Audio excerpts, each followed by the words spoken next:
Olá ouvinte, seja bem-vindo a mais um episódio do SoulFitCast.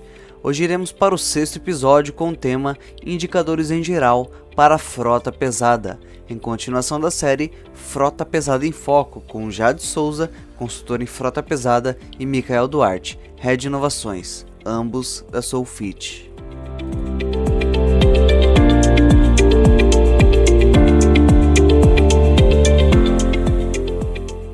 Quando a gente fala de indicadores no geral, né, o Micael ele citou alguns pontos aí com relação à parte de multas e indicadores no geral tanto para frota leve quanto pesada. Vamos começar aí pelo Micael, falando um pouquinho da frota leve. O que você acha que seriam os pontos primordiais aí no dia a dia do gestor? Bom, hoje em dia eu costumo dizer que assim, entre aspas, todos os caminhos levam ao mar, né? O que eu estou querendo dizer com isso? É que todo e qualquer indicador hoje, no final do dia, ele está apontando para a questão de custo, né? Não adianta você ter um indicador que te dá uma informação, mas que não surte nenhum efeito, que você não toma nenhuma ação, que não vai te dar nenhum resultado. Então, quais são os resultados que se buscam hoje? Os resultados que se busca é você ter frota otimizada, ou seja, trabalhando no máximo da sua performance, mas com o menor custo possível.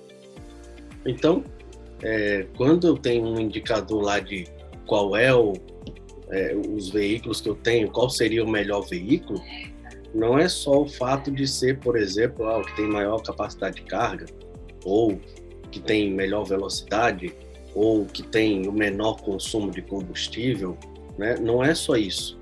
É quanto eu consigo produzir com esse veículo para me gerar, quanto ele vai me gerar de renda versus quanto ele vai me gerar de economia, né? Quanto eu não vou ter que gastar com ele, por ele ser um veículo ideal, por ele ser o mais indicado, por ele estar sendo usado da maneira mais correta ou mais adequada possível. Então, em termos de indicadores hoje, todos eles, assim, eu não vou citar um indicador específico, né?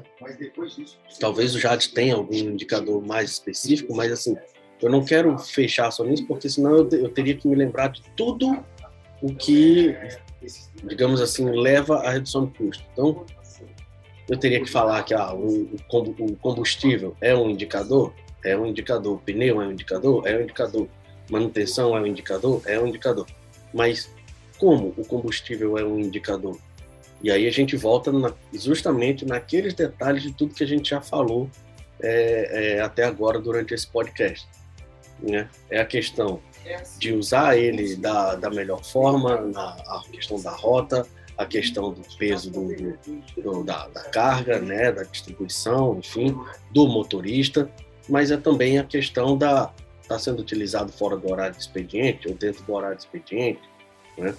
Então, os principais indicadores hoje são aqueles que te levam a otimizar a tua frota em termos de quantidade, de capacidade, e que também te mostram as oportunidades de redução de custo.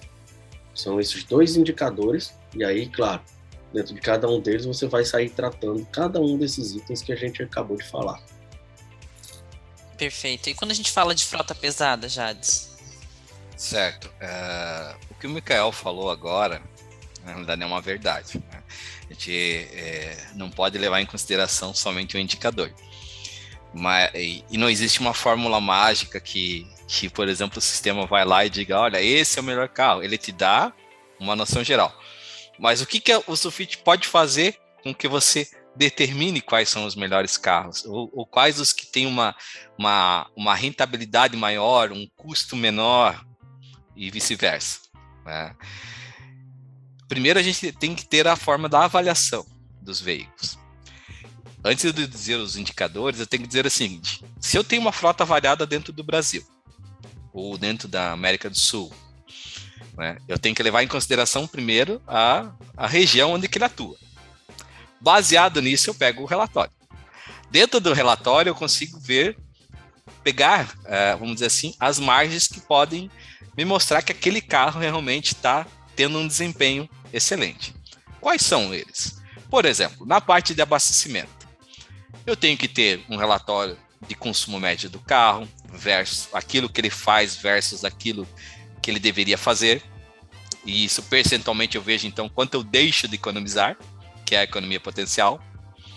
Eu tenho que ter uma análise de custo por quilômetro rodado, que seria a distância dividida pelos seus custos.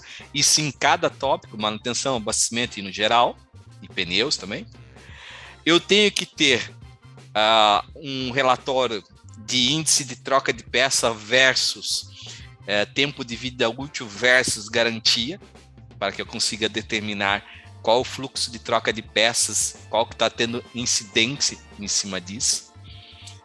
Eu tenho que ter um relatório de análise de custo por quilômetro rodado com pneu, distância percorrida versus milímetros do suco do pneu, desgaste e projeções.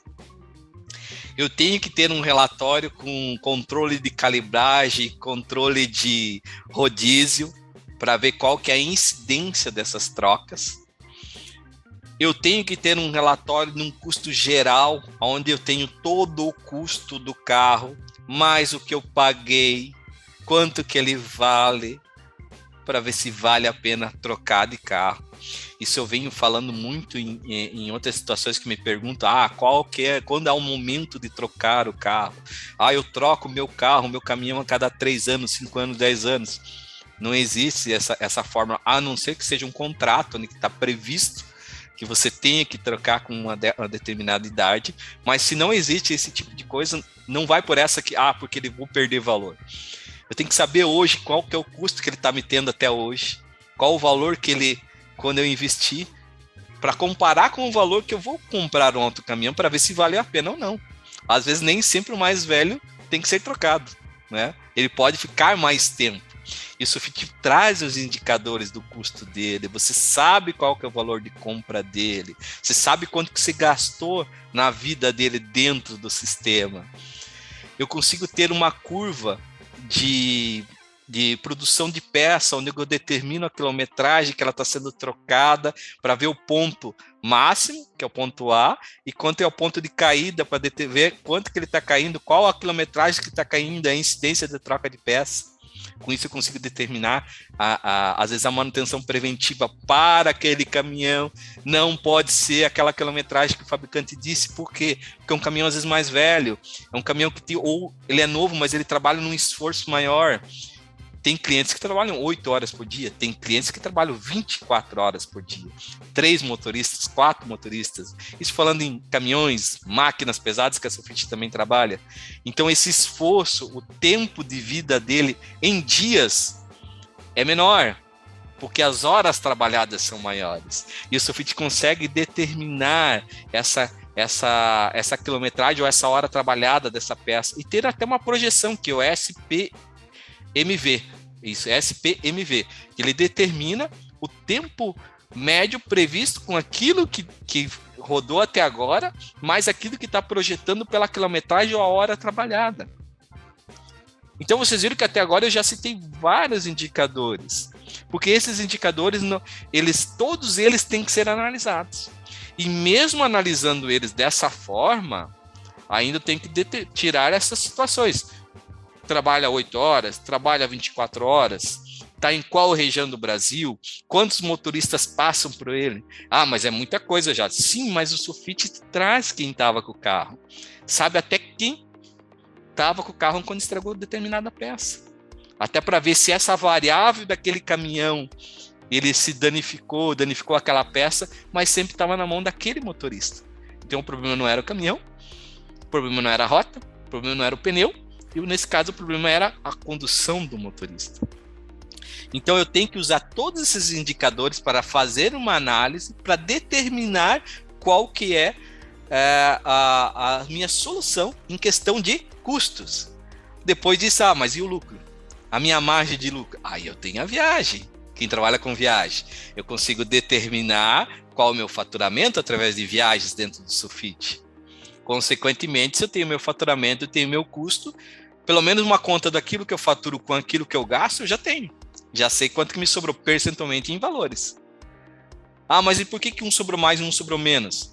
Aí todos aqueles outros indicadores que eu citei até agora podem ser as suas ressalvas, para daí você determinar. Então, ou seja, eu consigo hoje chegar próximo do ideal em questão de quanto eu gasto, quanto eu faturo, quais os índices dessas trocas e substituições, quais os custos, quais as suas elevações, quais os ranqueamentos para determinar uma melhor gestão de frota. Obviamente, o gestor sempre vai ser primordial nesse caso, mas ele analisando esses nossos indicadores que eu citei até agora, ele vai conseguir determinar a melhor ação da sua frota. Muito bom, sensacional, uma verdadeira aula de gestão de frotas para todo mundo que está ouvindo, né? Eu gostaria de agradecer a presença do Jades pelo tempo participar desse podcast, foi muita informação de valor, muito conteúdo rico. Micael, também obrigada pela participação, tá? Um abraço para vocês e nos vemos em breve aí novamente.